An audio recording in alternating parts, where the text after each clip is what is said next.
Mulțumim, echipă de laudă.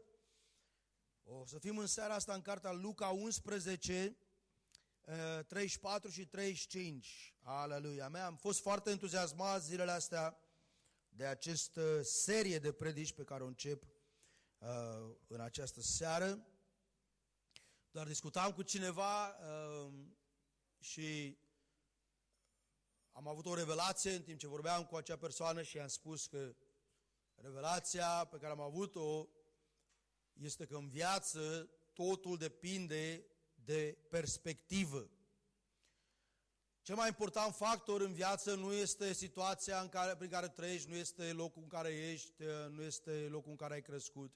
Cel mai important factor care determină succesul în viață e felul în care vezi lucrurile. Perspectiva. Felul în care vezi lucrurile influențează felul în care faci lucrurile. Cum vezi lucrurile, așa le faci. Și după ce le faci, le tragi. Haleluia, amin? Dacă le vezi bine, le faci bine. Și acel le tragi, de fapt, este o binecuvântare. Dar în momentul în care vezi rău, vei face rău și atunci nu vei fi binecuvântat. În timp ce mă gândeam la aceste lucruri, am început să îmi dau seama că predica asta nu e o singură predică, e o serie de predici. N-am mai avut de mult o serie de predici miercurea. Îmi plac foarte mult seriile de predici. Pentru că o să vorbesc în fiecare miercuri de unul din lucrurile în care trebuie să privești corect. Trebuie să privești corect pe Dumnezeu, trebuie să privești corect pe tine însuți, trebuie să privești corect pe alți oameni, trebuie să privești corect timpurile grele prin care treci, trebuie să privești corect banii și posesiile, trebuie să privești corect multe lucruri în viață și în fiecare miercuri să fie una. Dar în seara asta o să vorbesc general despre perspectivă și despre lentilele cu care noi ne uităm la viață. În Luca 11, 34 și 35 zice așa: ochiul e lumina trupului tău. Dacă ochiul tău e sănătos, tot trupul tău e plin de lumină. Dar dacă ochiul tău e rău, trupul tău e plin de întuneric. Ia seama, dar, ca lumina care este în tine să nu fie întuneric. Da, observați cum acesta e un text scris pentru creștini, fiindcă zice lumina care e în tine. Amin. Noi avem lumina noi, Iisus e lumina lumii. Dar zice, chiar dacă îl avem pe Iisus înăuntru nostru, e posibil ca lumina care e în noi să fie întuneric. Pentru că dacă ai o lumină undeva care nu e geam, și chiar dacă e lumină într-o cameră în care nu e geam, lumina nu străpunge. Pentru că lentilele noastre pot fi negrite sau pot fi opace.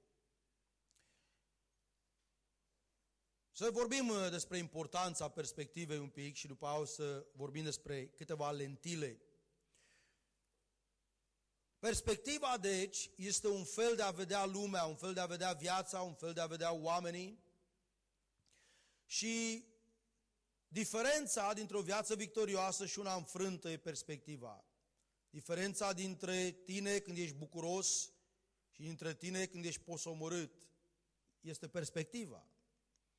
Diferența dintre oamenii care reușesc cu Dumnezeu și oamenii care nu reușesc cu același Dumnezeu, amin, același Dumnezeu, este perspectiva. De fapt, gândiți-vă un pic, oamenii care nu-L slujesc pe Dumnezeu, care înseamnă majoritatea oamenilor, motivul pentru care nu-L slujesc pe Dumnezeu este că îl percep greșit pe Dumnezeu. Dacă l-ar percepe corect, l-ar sluji. Asta e unul din lucrurile pe care îl spun în evangelizare. Dacă ai cunoaște pe Dumnezeul pe care eu îl cunosc, absolut că l-ai iubi, ai avea încredere în El și l-ai sluji cu toată inima, așa cum o fac și eu. Eu nu fac nimic deosebit. Oamenii zic, bă, bravo ție, frate, eu n-aș putea să fac ca tine. Dar jos pălăria, dacă tu îl slujești pe Dumnezeu, dar eu n-aș putea, frate, nu pot să mă abțin de la aia, de la aia. Și zic, nu, stai așa un pic. Eu nu fac nimic deosebit. Problema e că tu nu-L cunoști pe Dumnezeu cum îl cunosc eu. Și vezi, diavolul a făcut ca oamenii când se uită la Dumnezeu să vadă greșit. Să vadă printr-o lentilă care îl colorează pe Dumnezeu într-un mod în care nu vor să-L slujească. Dumnezeu pentru ei e cineva care ia, cineva care oprește, cineva care îngrădește. Când colo Dumnezeu nostru e un Dumnezeu care dă, poți să spui amin, care nu îngrădește, care dă libertate. Și dacă îl cunoști pe Dumnezeu, dacă îl vezi corect, îl vei sluji. Asta e evangelizarea. Încercăm să-i ajutăm pe oameni să se uită corect la Dumnezeu. Când te uiți dintr-un anumit unghi, vezi ceva. Dacă te uiți din alt unghi, vezi altceva. Într-un text paralel, în Matei 6, Iisus spune același lucru, cuvânt cu cuvânt. Ochiul e lumina trupului. Dacă ochiul e sănătos, trupul e plin de lumină. Dacă ochiul e rău sau nu e sănătos, atunci tot trupul este în întuneric. Noi înțelegem asta în termenul fizic. Dacă nu vezi, nu vezi. Helen Keller a fost o femeie care nu doar a fost oarbă, dar a fost oarbă și surdomută în același timp. Lucrul incredibil despre ea este că la 7 ani, o femeie, Anne Sullivan, a luat-o și a învățat-o cu o mare răbdare să înțeleagă și să perceapă lumea din jurul ei, cu ajutorul celorlalte două simțuri care le mai avea. Și a putut să dezvolte și să scrie cărți, să facă facultate, să vorbească în toată lumea și să lupte pentru drepturile persoanelor cu handicap pe vremea aia. Helen Keller a spus un lucru puternic: mai rău decât să n-ai vedere e să n-ai viziune. Mai rău decât să n-ai vedere fizică este să nu vezi corect în tărâmul spiritual. Iisus a numit pe mulți oameni care vedeau bine cu ochii orbi. Orbilor. A spus despre niște preoți când sunt orbi care vor să călăuzească alți orbi. Veniți după mine. Și după aceea cădeau toți în prăpastie. Este felul în care vezi. Contextul din Matei 6 vorbește despre bani. Spune, nu vă strângeți comori pe pământ unde le mănâncă rugina și așa mai departe, strângeți-vă comori în cer. Și după aia zice căci ochiul e lumina trupului. Cu alte cuvinte, Iisus spune, problema voastră e că voi credeți că banii o să vă aducă fericirea. Câți oameni pe pământ sunt așa? Poți să spui amin. Ei cred că banii o să le aducă fericirea. Din cauza aia pun banii pe primul loc. Din cauza aia încep să lucreze în direcția aia. Din cauza aia sunt îngrijorați și așa mai departe. Și Iisus spune, nu, asta e o privire greșită asupra vieții. Viața e mult mai mult decât cu ce te îmbraci și ce mănânci și unde locuiești. Viața, zice Iisus, este sufletul care ți l-am dat. Cum nu ți-aș da eu ceva să bagi în burtă dacă eu ți-am creat trupul ăla atât de minunat care funcționează? Cum eu îți dau un Ferrari și nu-ți mai dau o bani de benzină? Amin, tot ce înseamnă mâncare și haine și tot asta înseamnă benzina, oameni buni. Și noi avem un Ferrari. Dumnezeu zice, din cauza că vedeți greșit, de-aia acționați greșit. Au fost 3 oameni care au primit talanți de la un stăpân și fiecare îl privea pe stăpân într-un fel. Unul dintre ei a crezut că stăpânul lui e aspru și dur. Și fiindcă așa îl vedea, așa s-a purtat, a ascuns talentul în pământ și a spus, mi-a fost frică de tine că ești aspru. Și nu a prosperat și sfârșitul lui n-a fost bun. A zis, luați-i talentul și merge, nu o să fie binecuvântat în viață. Și de ce? Pentru că el nu vedea corect pe stăpânul lui. Dar ceilalți 2 l-au văzut corect. Și nu le-a fost frică și au investit talanții și au mulțit talanții și Dumnezeu i-a binecuvântat. Amândoi au avut același stăpân, dar l-au privit diferit. Și din cauza că l-au privit diferit, s-au purtat diferit. Și din cauza că s-au purtat diferit, au sfârșit într-un loc foarte diferit. Biblia spune că Iosua a trimis în țara promisă spioni. 12 spioni. să meargă să dea un raport despre țara promisă. 10 dintre ei au venit și au spus că sunt uriași și că nu putem intra în țara promisă, că nu avem cum, e prea greu. 2 dintre ei, Iosua și Caleb, au spus, ba da, Dumnezeu e cu noi, o să reușim, haide să intrăm, haide să nu ne răzvrătim, să intrăm în țara promisă, Dumnezeu ne va da țara asta. Ei au văzut același lucru, dar au văzut lucruri diferite. Și din cauza aia, sfârșitul lor a fost diferit. Iosua și Caleb au intrat în țara promisă. Ceilalți oameni n-au intrat în țara promisă. Toți au văzut, se uitau la același lucru, dar au văzut altceva.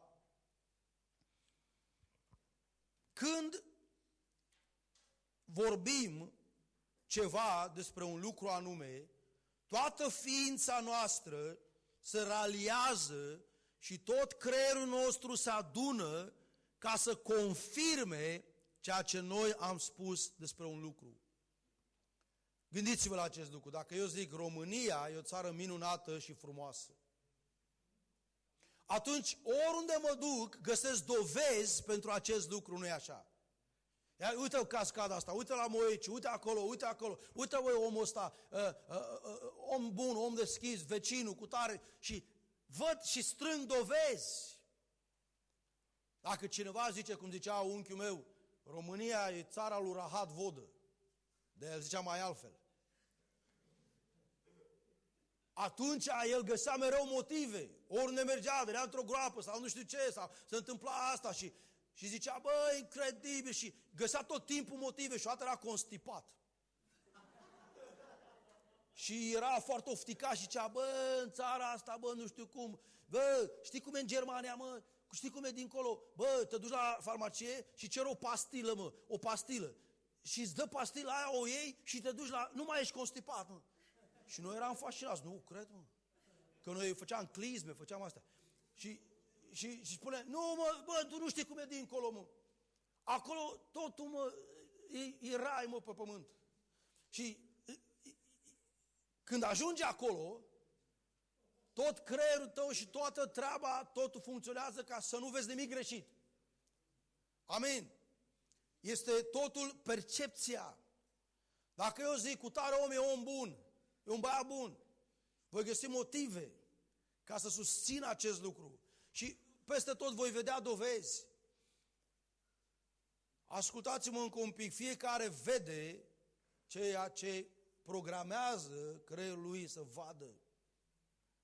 Lentilele pe care le purtăm se numesc perceperea lumii, cum vedem viața, cum o înțelegem, cum răspundem la întrebările vieții și la provocările vieții. Să vă vorbesc despre 4 lentile prin care noi vedem viața și ne influențează drastic ce vedem, deci ce facem și deci unde ajungem în viață. Prima lentilă, încă o dată Luca 11:34, ochiul e lumina trupului tău, dacă ochiul e sănătos, tot trupul e sănătos, dacă ochiul e rău, trupul e plin de întuneric. Vreau să vorbesc despre acest ochi rău sau care nu e sănătos. Niște lentile care sunt colorate într-un fel. E un filtru prin care ne uităm la lucruri. Prima lentilă care ne colorează viața e păcatul. Păcatul te face să vezi viața distorsionat. Totul e despre plăcere, toată viața e despre plăcerea mea. După care e vină, rușine, mă mustră conștiința și eu nu mai văd nimic corect. Toate le văd strâmb, totul văd distorsionat, relațiile mele, tot, nimic nu mai văd corect din cauza păcatului. Tit 1, 15 și 16 zice așa, totul e curat pentru cei curați, dar pentru cei necurați și necredincioși, nimic nu e curat. Ascultați-mă, pentru unii oameni totul e curat. Pentru unii oameni nimic nu e curat. Cum e posibil așa ceva? Pentru că pentru cel curat, toate sunt curate, pentru cel necurat, nimic nu e curat. Ascultați de ce? Până și mintea și cugetul, care înseamnă conștiința, le sunt spurcate, ei se laudă că cunosc pe Dumnezeu. Din nou, aici e vorba de creștini, sau oameni care pretind că sunt creștini. Dar cu faptele îl tăgăduiesc că sunt o scârbă, nesupuși și netrebnici pentru orice faptă bună. Găsim acel cuvânt nesupuși. De multe ori răzvrătirea, când oamenii se răzvrătesc. Pastorul Cloc zicea un lucru, că mai de mult un ucenic tot îl acuza de tot felul de lucruri foarte neadevărate și a scris o scrisoare pastorului lui, cum ar veni. Și a spus tot felul de lucruri și a fost o investigație și a fost un tantam mare. Până la urmă, după ani de zile, acel om a venit și a zis: pastor, vreau să-mi cer iertare din cauza că am zis toate lucrurile și toate minciunile astea, că de fapt eu eram băgat adânc în pornografie. Asta era de fapt problema. Vezi, pentru că păcatul, când ai conștiința murdară, tu n-ai cum să vezi nimic corect. Tot ce vezi e distorsionat. Pentru că tu vezi printr-un geam murdar. Și întotdeauna, niciodată nu vei găsi un om care trăiește în păcat și să vadă viața corect. Toată lumea e cu mine. În primul rând, el nu vede că păcatul îl duce în iad. Îți dai seama că nu vede nimic clar. Și din cauza aia, păcatul mereu va fi o lentilă prin care privim și nu privim corect. De asemenea, a doua lentilă este respingerea. Mesajul respingerii, dacă ai fost respins în viață când erai mic, când ai crescut, mesajul pe care respingerea îl dă unui om e: tu nu ai valoare, tu ești defect, de aceea nu ești vrednic de afecțiune sau valoare. Alții nu te vor. Afectează încrederea de sine, afectează cu cine te căsătorești. Câți oameni am văzut care au risipit potențialul pentru că ei s-au uitat în ochii lor ca fiind atât de jos din cauza respingerii și s-au căsătorit cu cineva care nu era de niciun fel de același nivel. În mintea acelei persoane, dacă nu iau pe persoana asta, nimeni nu o să mă mai ia niciodată. Trebuie să iau pe el sau pe ea, că altfel rămân așa. Când eu mă uit la mine foarte jos, mă voi căsători cu cineva care e foarte jos. Voi cere prea puțin de la viață. Voi cere lucruri, eu sunt nimic. Mesajul care mi s-a dat că sunt nimic. Unii oameni zic: dacă toată lumea m-a tratat ca pe un gunoi, poate că sunt un gunoi. Ori altfel, de ce m-ar trata toți așa? Înseamnă că e ceva la mine. Înseamnă că sunt gunoi. Înseamnă că valoarea mea este jos și din cauza aia respingerea îți dă acest mesaj și oamenii își pun acești ochelari cu lentilele respingerii și merg în viață și ei, orice li se întâmplă, interpretează prin acest filtru: lumea mă respinge, toată lumea e împotriva mea, exact ca acel om care a zis: nu mai duc la meciurile de rugby, pentru că ea când se adună toți în grămadă acolo, vorbesc despre mine.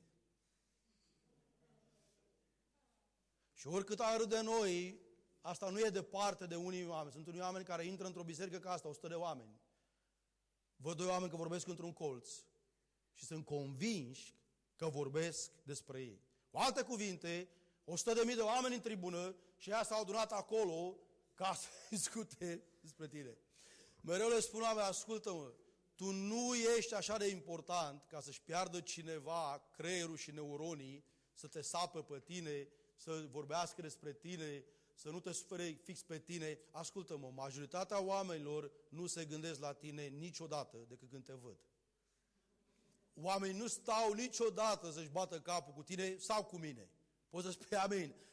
Fiecare om are alte lucruri pe capul lui.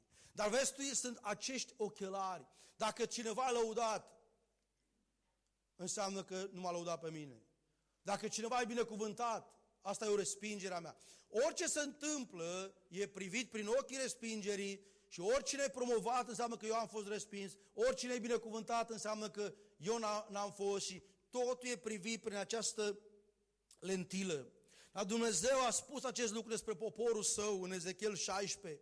Poporul lui Dumnezeu era un Dumnezeu care a suferit, un popor care a suferit respingere. Și Dumnezeu a vrut să iubească pe acești oameni, dar nu putea din cauza acestei lentile. Și zice așa în Ezechiel 16, Fiul omului arată Ierusalimului rugăciunile lui și spune-i, așa vorbește Domnul Dumnezeu către cetatea Ierusalimului, prin obârșia și nașterea ta, tu ești din țara cananiților, tatăl tău e amorit și mama ta e hetită. La naștere când te-ai născut, buricul nu ți s-a tăiat, n-ai fost căldată în apă ca să fii curățată, nici n-ai fost frecată cu sare și nici n-ai fost înfășată în scutece. Cu alte cuvinte, n-ai primit dragostea de bază, lucrurile de bază care se fac unui copil. Și zice, ochiul nimănui nu s-a îndurat de tine ca să-ți facă măcar unul din aceste lucruri, din milă pentru tine, ci ai fost aruncată pe câmp. Așa de scârbă le era de tine în ziua nașterii tale. Uite cum caracterizează Dumnezeu pe poporul lui Israel. Le-a fost scârbă de tine în ziua în care te-ai născut. Nu te-am dorit. Nu a fost nimeni bucuros că te-ai născut. Nici măcar să-ți facă lucrurile de bază, să te bage în niște scutece acolo. Și acum Dumnezeu zice că acest popor, Israel, nu putea să fie iubit de Dumnezeu, fiindcă ei priveau toate lucrurile prin această respingere. Ce ziceau ei mereu? Dumnezeu ne-a adus aici să ne omoare. Dumnezeu ne omoară. Dumnezeu ne-a scos din Egipt. Într-adevăr, așa e, ne-a scos, dar din clipă în clipă așteptăm să murim. Din clipă în clipă așteptăm să pierim în pustie. Copiii noștri o să fie de jaf. Și așa mai departe și mai departe. Cineva se uită prin aceste lentile și dacă cineva a crescut altfel, în care a fost acceptat, în care a fost iubit, în care a fost luat în brațe, în care a fost înfășat și iubit, acel om se uită altfel la viață. În mintea lui e, chiar dacă cineva vorbește despre mine, ce mă trează după mine? Ce părere are ăla sau ăla? Pe mine mă iubește Dumnezeu, pe mine mă iubește tata, pe mine mă iubește mama, pe mine mă iubește cineva în viață. Nu am nevoie să mă iubească toată lumea. Din cauza aia, acel om care vede corect, el nu vede respingere peste tot, el vede acceptare peste tot. Oricine îi face vreun favor, e recunoscător. Oamenii care privesc viața prin lentilele respingerii, niciodată nu vor fi recunoscători pe termen lung. Pe termen lung mereu o să te acuze că nu-l ajuți destul, că nu-l bagi în seamă destul, că nu ești pentru el acolo. Și oricât ai ajuta un om, exact ca poporul lui Dumnezeu, Dumnezeu s-a dat peste cap să ajute pe evrei ăștia și ei toți ziceau că Dumnezeu nu îi ajută, că Dumnezeu nu îi pasă, că Dumnezeu se lasă în pustie, că Dumnezeu nu le dă, că m-a săturat de mană, că m-a săturat de asta și până au cârtit de 10 ori și l-au ispitit pe Dumnezeu, dar e din cauza respingerii. Ce face un om când are lentilele respingerii e că valoarea lui de sine e scăzută. Lui nu-i place de el sau de ea. Și din cauza aia, uitați-vă un pic la mine ce face un om când are această respingere. El nu-i place de el, de fapt. Și zice așa, o să mă chinui să performez, să ajung cineva, să fac ceva. Unii vor să ajungă pastor, poate, să le dea cineva microfonul, să ajungă într-un loc în care lumea să aibă o părere bună despre mine și poate că atunci o să am și eu o părere bună despre mine. Dacă voi toți aveți o părere bună despre mine, poate o să pot și eu să-mi placă de mine. Dar e invers. Tu trebuie să pornești de la punctul că Dumnezeu te acceptă și trebuie să-ți placă de tine. Lui Dumnezeu îi place de tine. Și zici, știi ceva? Eu sunt cine sunt în Dumnezeu. Nu sunt nici cel mai bun om, nu sunt nici cel mai slab om. Sunt un om pe care Dumnezeu îl iubește. Nu sunt competiție cu nimeni, nu sunt concurență cu nimeni. Și când te accesi pe tine, după aia vei putea să lucrezi pentru Dumnezeu, să prosperi, Dumnezeu te va binecuvânta, alți oameni te vor aprecia, dar tu nu stai în aprecierea lor și totul va fi minunat. Dar omul, din nou, repet, zice, ca să mă simt eu bine despre mine, întâi trebuie să-i fac pe toți să aibă o părere bună despre mine. Și îți dai seama că asta e o muncă grea. Și când auzi că cineva n-ar avea o părere bună despre tine, ești terminat. Ești la gâtul la omul ăla. Dar de ce, mă, să n-ai o părere bună? Am convins jumate și mai am jumate. Și niciodată nu o să găsești că toată lumea te iubește. Când trebuie știți că nu toată lumea e de acord cu toată lumea, e ok. Amin, e ok. Experiența noastră negativă este o altă lentilă. Când pățim ceva în viață, o traumă, un necaz, sau pur și simplu avem experiențe negative, acest lucru ne colorează lentila. Pastorul Nomdo a ținut o predică, cred că și la Brașov sau în Olanda, nu mai știu unde, și a spus că această predică, că el mai de mult s-a dus undeva la evangelizare și a trebuit să treacă prin Polonia. Și când a trecut prin Polonia, a avut experiență nașpa. Erau gropi, era întuneric, oamenii vorbeau urât, la benzinărie, nu era nimic, hârtie igienică, nimic. Și era așa o experiență nașpa. A zis, bă, de-abia aștept să ies din țara asta, Polonia. Și așa a rămas în cap chestia asta. Și după ani și ani de zile, când cineva zicea, Polonia, bă, lasă-mă frate cu Polonia, că nu e. Sau cineva zicea, hai să plantăm o biserică în Polonia. Și el zicea, da, cine știe, Dumnezeu e bun. Dar zicea, nu, niciodată nu plantez o biserică în Polonia. Zice, peste ani de zile am avut ocazia iară, nu știu cum, ca să mergem în Polonia. Am plantat cineva o biserică ca să mergem acolo. Și eu mă gândeam, bă, frate, nu sunt entuziasmat, dar mă duc. Și zice, ce s-a întâmplat e că a avut total altă experiență. Drumurile erau ok, oamenii vorbeau frumos și și-a dat seama că el și-a făcut o părere greșită din cauza că odată a trecut el pe acolo și a nimerit un om sau doi oameni nervoși sau era noapte și de fapt zice că prima oară când a fost era așa noiembrie, decembrie și nu era nimic. Cealaltă când s-a dus verde, frumos, că a nimerit vara. Când trebuie știți, una e să nimerești iarna, una e să nimerești vara într-un loc. Și era frumos, era vară, era iarnă. Și bă, incredibil, asta e Polonia? Cu alte cuvinte acum, experiența noastră ne poate da lentile greșite. Am spus povestea asta mereu, acum mulți ani am fost la schi, când eram tânăr. Și am fost la schi prima oară în viața mea și am căzut tot timpul pe spate. Pe pârtea cea mai mică de copii, râdeau toată lumea de mine, că eram pe pârtea Bradu, care e pârtea cea mai mică. Dar eu mă suiam până sus acolo și când îndream drumul, ziceau toți să mă plec în față ca să nu cad pe spate. Oricât mă plecam eu în față, veneam tot pe spate.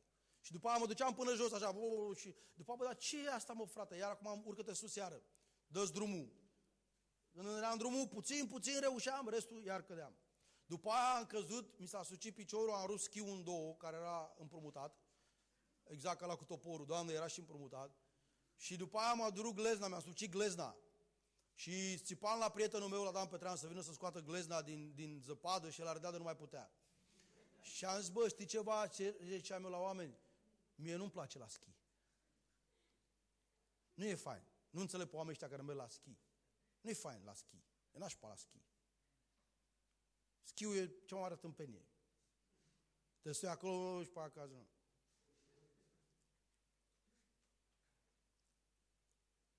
Dar asta e din cauză că eu am fost la schi fără să meargă cineva cu mine care să mă învețe. Un lucru de bază, să fac plugul. Că schiurile trebuie să le ții așa, cumva într-un plug, ca să poți să dai direcție. Da, Lili, tot prima oară în viața ei, au luat-o ăștia și au suit-o tocmai sus pe Postăvarul, de unde numai profesioniștii se râdeau. Și a luat-o acolo sus prima oară, au ținut-o de mână, au învățat-o să facă plugul și până a ajuns jos, a știut să schieze și a zis, e fain la schi. Amin. Sunt unii oameni care nu știu să joace fotbal. Dau pe lângă minge, se uită la alții cum joacă și bă, nu mai vin, că nu-mi place fotbalul. Nu e vorba că nu-ți place fotbalul. E vorba că experiența ta a fost una rea și acum să o cotești că așa e fotbalul sau așa e schiul. Sunt unii oameni au avut o experiență greșită în căsnicie. Și acum, dacă îi întreb despre căsnicie, dacă e o idee bună să te căsătorești sau nu, nu, frate, nu fă prostia asta. Nu te însura. De ce? Că eu am fost însurat cu o singură femeie și știu eu că toate femeile sunt așa și pe dincolo. Unele femei au fost căsătorite cu un bărbat și acum știu ele că toți bărbații sunt așa și pe dincolo. Întreb pe un om dacă e ok dacă ar fi fain să adopți și pastorul Serghei a adoptat 2 copii. Și dacă îl întreb pe el zice un lucru minunat să adopți copii. Pentru că el a avut o experiență bună. Dar după aia alți oameni din biserică au adoptat copii, că s-au luat după pastor, și au avut experiențe oribile. Dacă îi întreb pe ei, oare ce să fac? E foarte greu, pentru că fiecare privește prin experiența lui. E foarte greu în viață să fie echilibrat, să dai o concluzie. Fiecare privește prin experiența lui. Ultimul filtru sunt cuvintele altora. Cuvintele altor oameni sunt semințe în inima ta. Când oamenii spun cuvinte negative, acest lucru biblic zice că înnegrește în ochii tăi acel lucru sau acea persoană. Acest cuvânt în românește care înnegrește înseamnă exact asta, să te uiți cu niște lentile negre și să vezi ceva negru, nu fiindcă e negru, ci fiindcă cineva ți-a negrit acel lucru sau acea persoană în ochii tăi. Noi toți am fost supărați pe oameni cu care n-am vorbit niciodată. Altcineva ne-a zis ceva rău despre ei. Lăsați-mă să vă spun ceva în viață. Noi nu avem dreptul să tragem concluzii despre oameni din cauza cuvintelor altor oameni despre ei. Noi, dacă vrem să știm adevărul, trebuie să discutăm cu acea persoană. Dacă nu discutăm cu acea persoană, noi vom avea o privire asupra ei din cauza ce ne-a spus cineva. Acel cineva ne-a negrit acea persoană în ochii noștri. Persoana aia nu e neagră, dar cineva ne-a negrit-o.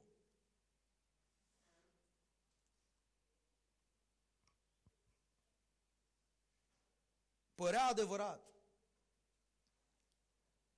Părea adevărat. Dar întotdeauna sunt două părți la o poveste. M-am ars în viață foarte mult cu asta. Am auzit o singură parte dintr-o poveste și atât de adevărat părea, încât nici n-am mai întrebat partea alaltă. Și am privit greșit oameni sau situații. Pentru că n-am întrebat a doua parte. Numeri 13, textul nostru, iată ce spune în faza cu spionii. Citiți toată lumea. Caleb a potolit poporul care cârtea împotriva lui Moise și a zis: hai să ne suim, să punem mâna pe țară, că își vom fi biruitori. Dar bărbații care fuseseră împreună cu el au zis: nu ne putem sui împotriva poporului acestuia, căci e mai tare decât noi. Toată lumea citiți, versetul 32. Și-au negrit înaintea copiilor lui Israel țara pe care o iscodiseră. Și au zis: țara pe care am străbătut-o ca să o iscodim e o țară care mănâncă pe locuitorii ei. Toți aceia pe care am văzut acolo sunt oameni de statură înaltă. Nici n-am mai citit toată în vreun nonsens mai mare ca ăsta în viața mea. Țara îi mănâncă pe locuitorii ei, dar erau înalți și erau acolo. N-am găsit mai mare nonsens decât ăsta în viața mea.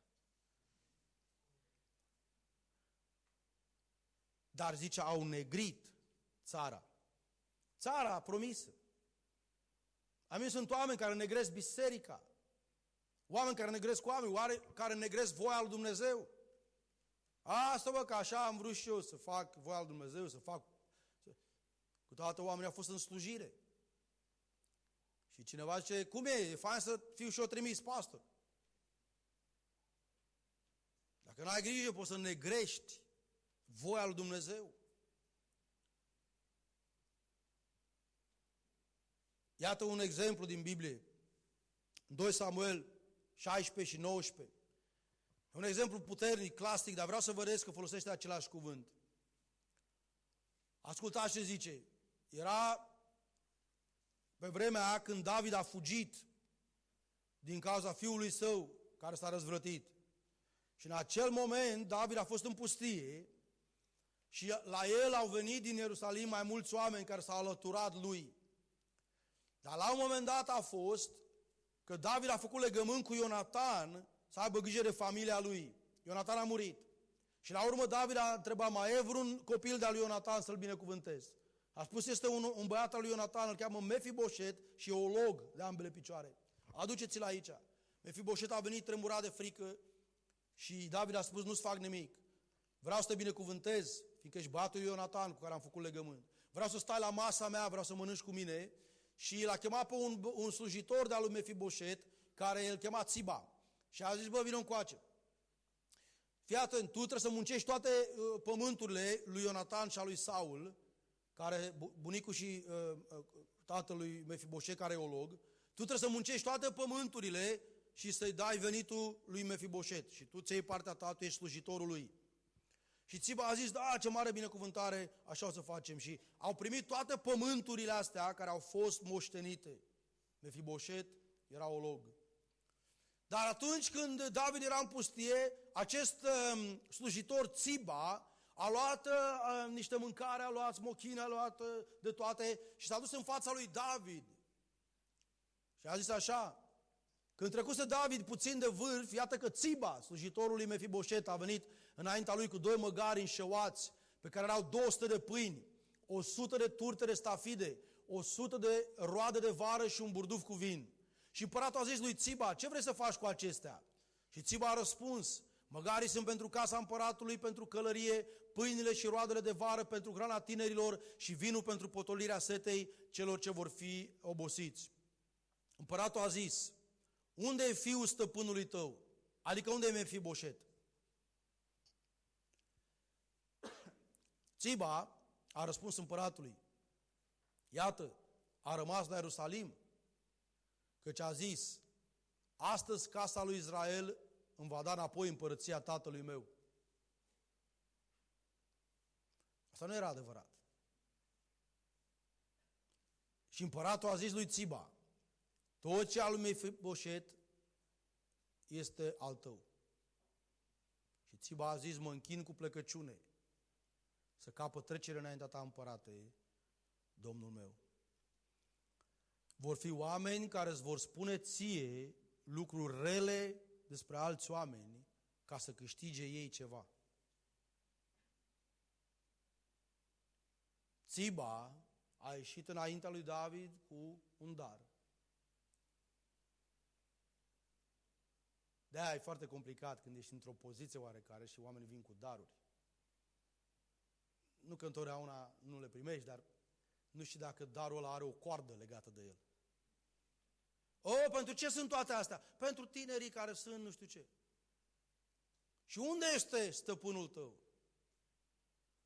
S-a răzvrătit. A zis, gata, acum ai șansa mea. David a plecat, poporul să mă pună pe mine, olog așa cum sunt, împărat, că sunt fiul lui Ionatan, sunt nepotul lui Saul. Și David, fără să vadă dacă e adevărat sau nu, a zis lui Țiba, ok, toate pământurile lui Mefiboset ți le dau ție. Ce om nerecunoscător. L-am pus la masa mea. Tremura ca un câine și eu l-am salvat. Că i-am promis lui taică-su, care era prietenul meu cel mai bun. Și acum așa m-a răsplătit Mefiboset. Gata, iau toate pământurile. Asta e decizia mea. Mai târziu, David se termină războiul, Absalom moare și David vine înapoi să-și ia tronul înapoi. Și când intră în Ierusalim, oamenii i-au ieșit în întâmpinare. Dar vezi, acest om, Mefiboset, el știa toată șmecheria, pentru că ăștia l-au păcălit. El era olog și a vrut să vină și el. Dar el, fiind olog, până s-a târât el, ăștia au plecat repede și l-au lăsat în urmă. Dar el știa că o să mintă. Și atunci el nu și-a spălat picioarele, nu s-a spălat deloc, nu și-a tuns barba, nu și-a tăiat unghiile. Azi până nu vine David înapoi, ca să pot să demonstrez că eu nu mi-a ars de altceva decât să aștept ca David să vină înapoi în siguranță. Și în 2 Samuel 19 zice așa, vreau să vedeți ceva aici, nu vă citesc degeaba, vreau să vedeți un lucru foarte profund aici. Când noi credem greșit despre oameni, undeva nu vom putea să mai dăm înapoi o decizie pe care am luat-o decât jumate. Ascultă ce zice. Mefiboset, fiul lui Saul, s-a coborât înaintea împăratului. Nu-și îngrijiță nici picioarele, nici barba, nici nu spălase hainele din ziua când plecase împăratul până în ziua când se întorcea în pace. Când s-a dus înaintea împăratului la Ierusalim, împăratul i-a zis, pentru ce n-ai venit cu mine, Mefiboset? El a răspuns, amin. Când trebuie știți, aici e partea a doua a poveștii. Împărate, Domnul meu, slujitorul meu m-a înșelat, că robul tău care e olog zisese, voi pune șaua pe măgar, voi încăleca și voi merge cu împăratul. Și el a negrit pe robul tău la Domnul meu împăratul. Dar Domnul meu împăratul e ca un înger al Dumnezeu, fă ce vei crede. Căci toți din casa tatălui meu au fost niște oameni vrednici de moarte înaintea împăratului, Domnul meu, și totuși tu ai pus pe robul tău în rândul celor ce mănâncă la masă cu tine. Ce drept mai pot avea eu și ce am să cer eu împăratului? Uitați-vă la versetul 29. Împăratul i-a zis, ce mai vorbești atâta? Am spus, tu și Țiba veți împărți pământurile. Nu asta a spus. Mă, lasă, că ce mai? Am zis, hai, împărțiți-le în două. Pentru că n-a mai putut să meargă să le ia de tot înapoi. Erau pământul lui Mefiboset, dintr-o greșeală i-a dat lui Țiba și acum zice, hai, împărțiți-le. Pentru că uneori poți face lucruri și poți trage concluzii și poți judeca într-un fel în care și dacă îți dai seama că n-a fost adevărat, jumate din rău s-a făcut. Jumate poți să mai corectezi, poate, dar asta este lecția textului nostru. Cuvintele altora. Proverbe 18:17 este un proverb de ținut minte. Cel care vorbește întâi în pricina lui, e ca asta e vorba de tribunal. Cel care vorbește întâi în pricina lui pare că are dreptate. Dar vine celălalt și le ia la cercetare. Dacă știți ceva despre tribunal, prima oară vine un om și vorbește și pare că are dreptate. Dar celălalt, care e din partea alaltă, are voie de cross-examination, adică să pună întrebări despre ce s-a spus. Și prin întrebările pe care le pui despre tot ce s-a spus, îți dai seama că n-a fost chiar așa. Înveți un lucru în viață, că sunt două părți ale poveștii. Aici vă las cu acest gând. De fapt, nu trebuie să vedem prin ochii păcatului. Nu trebuie să vedem prin ochii respingerii. Nu trebuie să vedem prin ochii experiențelor negative din trecut. Nu trebuie să vedem prin cuvintele altora. Noi trebuie să vedem cum vede Dumnezeu. Ce e credința? Credința e o perspectivă. Credința înseamnă să vezi cum vede Dumnezeu. Ascultă-mă, Dumnezeu e mai sus ca toți și le vede pe toate corect. Dumnezeu e singurul Dumnezeu care vede totul corect. El nu are nimic care să-l buruieze. Ascultați-mă, Dumnezeu vede corect toate lucrurile și toate persoanele și toată dinamica vieții. După aia, El ne zice nouă în cuvântul Lui cum sunt cu adevărat lucrurile și noi trebuie să-L credem. Că El vede corect. Și când îl credem, se numește credință. Încredere în cuvântul Lui. Eu n-am încredere în felul în care eu văd lucrurile. Că eu am fost și respins, și ars, și unul și altul mi-a umplut capul și eu dacă mă uit, dar nu mă uit corect. Dar Dumnezeu, când se uită, vede corect tot. Și eu trebuie să citesc în Biblie ce a zis Dumnezeu și să îl cred.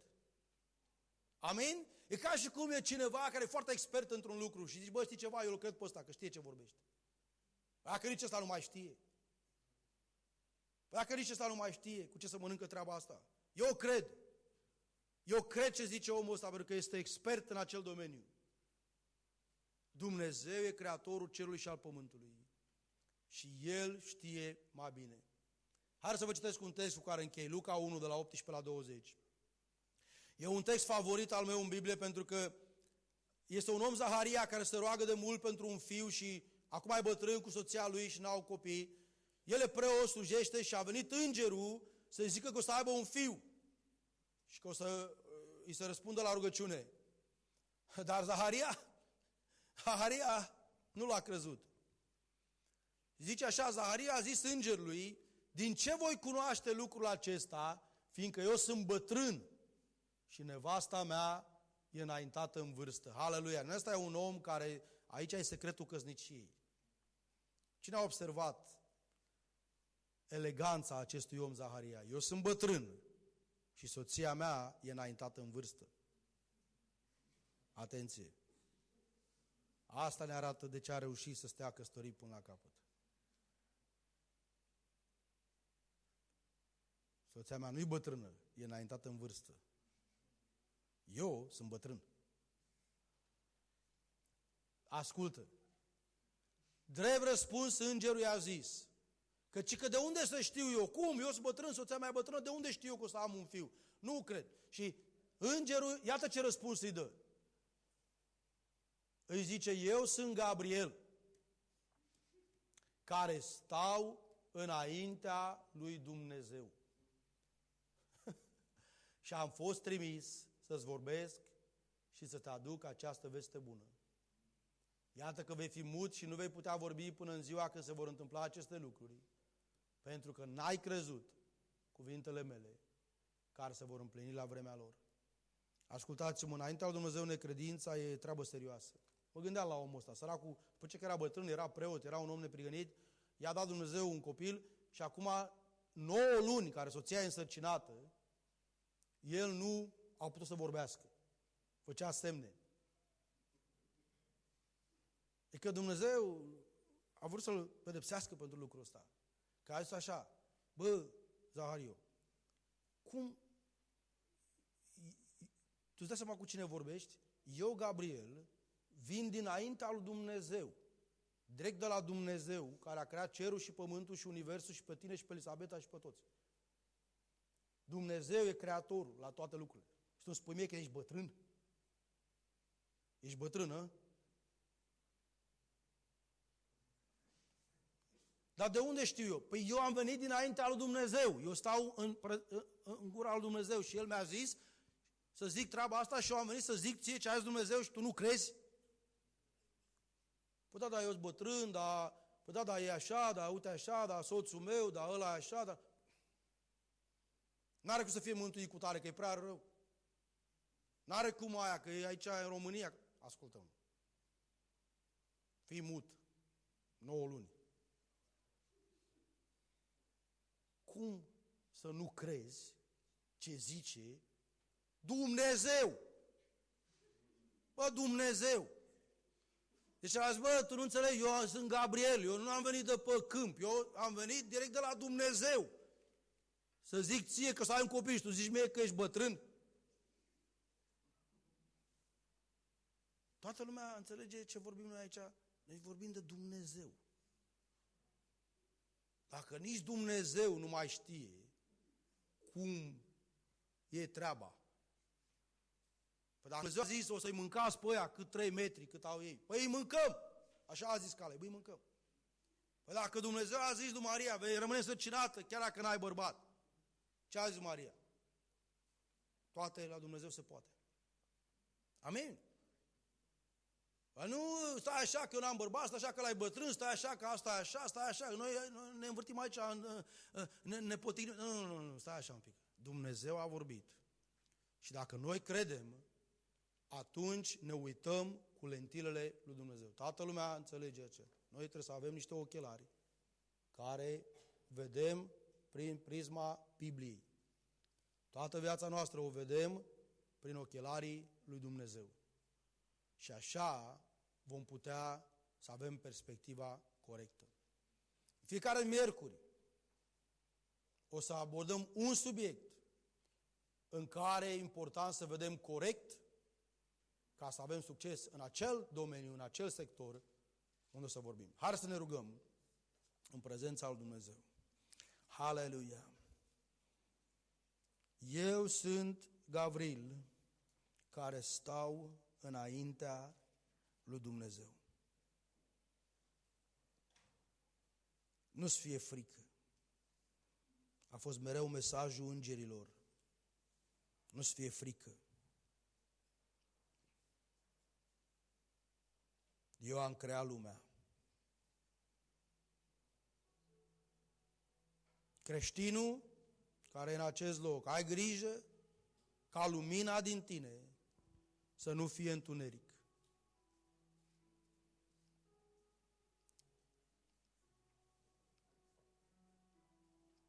Zaharia, ai preferat să crezi ceea ce zice corpul tău sau vârsta ta din buletin, în loc să crezi ce a zis Îngerul lui Dumnezeu. Cuvântul lui Dumnezeu care e scris în Biblie sunt lentilele prin care trebuie să ne uităm noi la viață. Dumnezeu cum vede situația asta? Dumnezeu cum vede persoana asta? Dumnezeu cum se uită la acest conflict?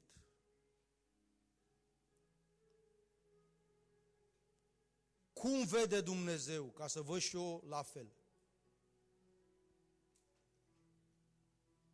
E cineva în acest loc care nu e mântuit, nu ești în regulă cu Dumnezeu. Am spus la începutul predicii, dacă îl cunoști pe Dumnezeul Bibliei, îl vei iubi și îl vei sluji. Pentru că e un Dumnezeu extraordinar de bun, care s-a jertfit. Chiar dacă noi am păcătuit, El s-a jertfit să ne aducă înapoi în relație cu El. N-ai cum să nu iubești un astfel de Dumnezeu. Dar din cauza că l-ai privit greșit pe Dumnezeu, de-aia ți-e frică să vii la El. Ți-e frică să slujești. Ai auzit lucruri greșite și ți-ai format păreri greșite, precum că Dumnezeu ar fi o religie sau într-o strictețe fără sens. Că Dumnezeu e doar cu reguli, ceea ce n-ai voie să faci și așa mai departe. Diavolul e preocupat să ponegrească pe Dumnezeu în ochii oamenilor, să-L înnegrească, ca oamenii să nu-L slujească. Ești în acest loc, Biblia spune că Dumnezeu te iubește. Vrei să te împaci cu Dumnezeu? Doar ridică mâna sus să ne rugăm împreună. Dacă vrei să te împaci cu Dumnezeu sau dacă ai decăzut. Haleluia. Amin. Haideți să ne ridicăm, o să venim la altar, să cântăm un cântec, să încheiem slujba de biserică. Roagă-te, Doamne, ajută-mă ca să citesc cuvântul Tău și să-L cred. Să văd ca Tine, să privesc prin ochii Tăi.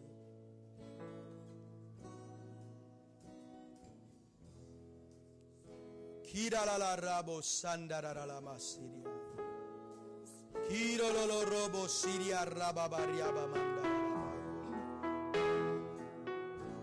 O rababa seterecaba. Doamne, ajută-ne să schimbăm lentilele. Ajută-ne să schimbăm dioptriile. Să privim cu alți ochi. Să privim prin ochii Tăi, nu prin ochii respingerii, nu prin experiențele din trecut, nu prin cuvintele altor oameni. Seria Baba Santa Cabaraya.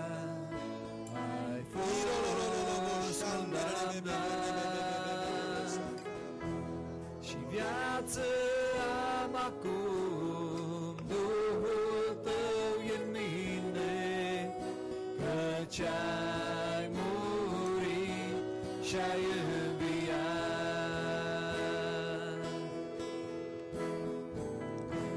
Ce dragoste de Dumnezeu